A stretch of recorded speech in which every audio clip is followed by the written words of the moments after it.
Big Dem arrested at headquarters attempting to off Trump supporters through any means possible. British novelist and philosopher Aldous Huxley said, "The propagandist's purpose is to make one set of people forget that certain other sets of people are human. It seems that is the current goal of the leftist progressive factions, with cries of racism and Nazi as the dehumanization of those deemed their political and ideological foes. It is a means to make harassment and violence against conservative, Christian, right-leaning, Republican, Trump-supporting factions look normal, along with inciting a mob-like mentality against any group which they perceive as having a different ideological thought process. Freethought will not be tolerated." Currently, just 7 days into the month of July, there have already been 13 instances of violence, harassment, refusal of service, etc. against those publicly showing support for Republican and conservative ideologies, or even libertarian ones, showing support for President Trump, the walkaway campaign, etc.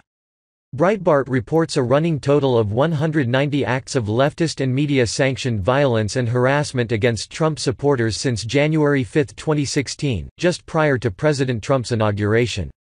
And here we go again. Yet another emotionally unhinged radical leftist has heeded the call from the mainstream media and Representative Maxine Waters CAD to attack Trump officials and supporters. This time it is a radical progressive Democrat, known as Martin Ostroff. The 72-year-old was arrested by Suffolk County Police in Long Island, New York for making terroristic threats against GOP candidate Congressman Lee Zeldin, President Trump, and their supporters. Theobomophile. Following Maxine Waters' urging, Martin Ostroff threatened to kill supporters of New York Congressman Lee Zeldin and President Trump. Ostroff went to Zeldin campaign headquarters where he threatened to kill a campaign worker and other supporters. Ostroff, police said, went to the campaign headquarters of Congressman Zeldin and became irate with a campaign worker at approximately 11:15 a.m. After threatening to kill the campaign worker and other supporters of the GOP representative, Ostroff backed his car up in an aggressive manner, nearly striking the worker.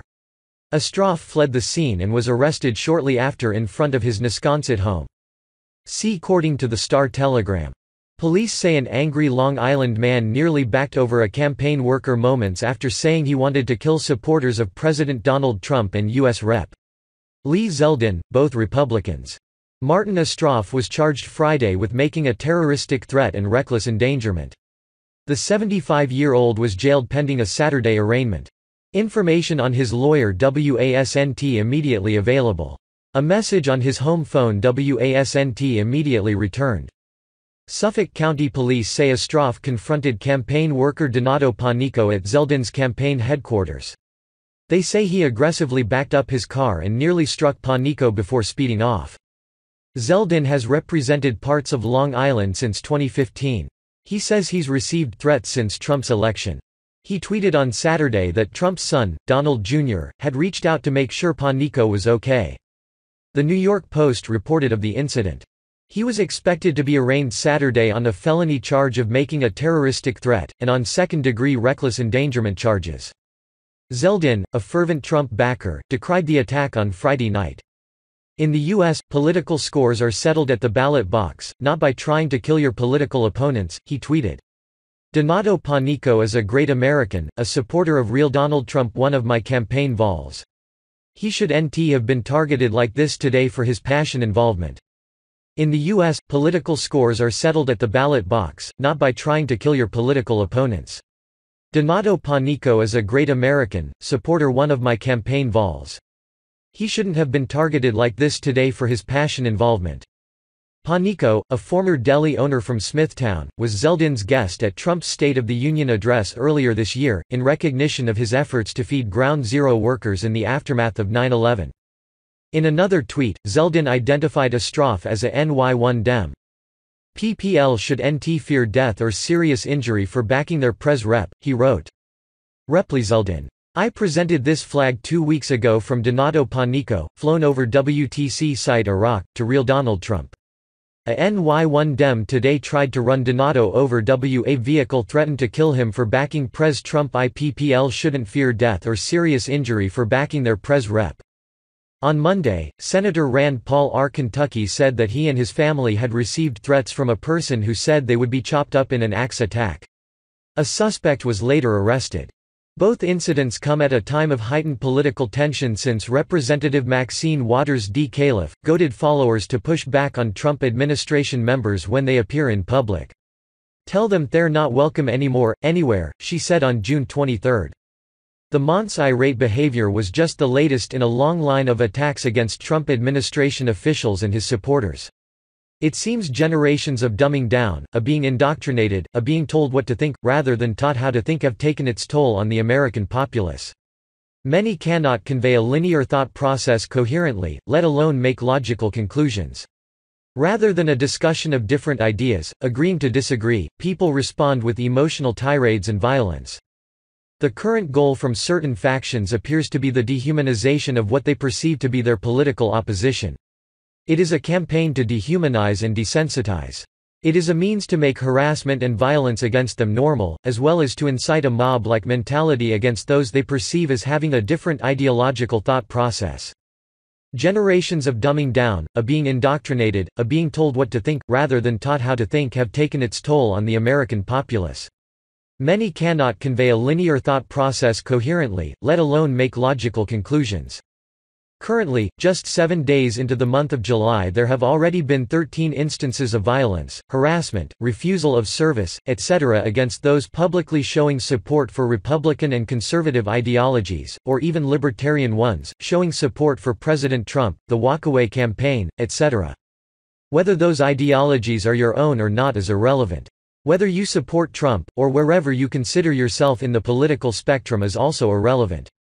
What is relevant is that this affects us all. Do not be foolish enough to think that your ideology is safe from attack, whatever it may be. You are only as safe to express your own ideological opinions as that of your opposition.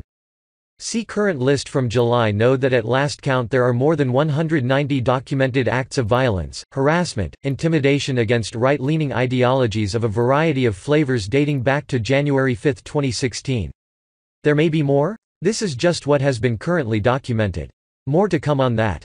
If you would like more info on the current list for July, please comment. I can post additional links. 1. July 7, 2018 New York Times editorial calls for Dems to take a page from The Godfather to go to the mattresses to stop Trump's Supreme Court nominee.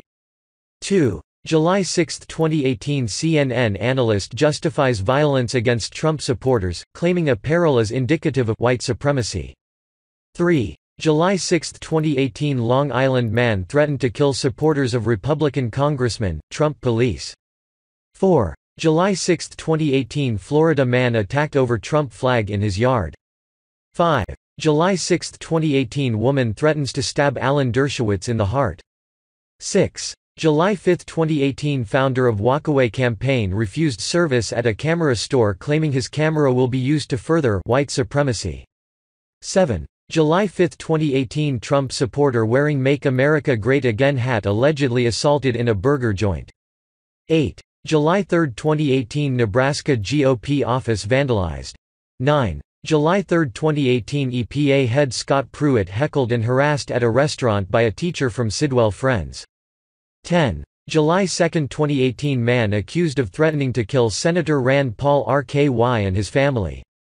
11. July 1, 2018 Washington Post reporter publicly calls on mobs to give Trump officials a life sentence of harassment. 12. July 1, 2018 man wearing MAGA hat refused service in a restaurant. 13. July 1, 2018 Antifa terrorists attack Patriot prayer rally in Portland. Whether those ideologies are your own or not is irrelevant. Whether you support President Trump, or wherever you consider yourself in the political spectrum is also irrelevant. What is relevant is that this affects us all. Do not be foolish enough to think that your ideology is safe from attack, whatever it may be. You are only as safe to express your own ideological opinions as that of your opposition.